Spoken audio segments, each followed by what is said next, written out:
కోతి మరియు మొసలి.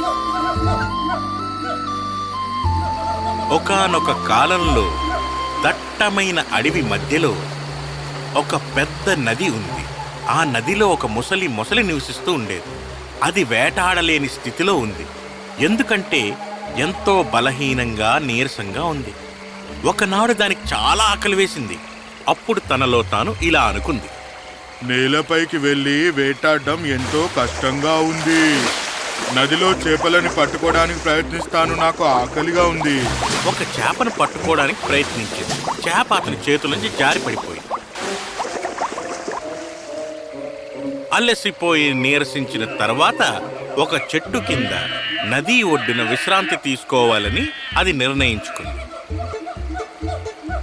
ఒక కోతి బెర్రీలు తింటూ ఆ చెట్టు కొమ్మ మీద కూర్చుని ఉంది.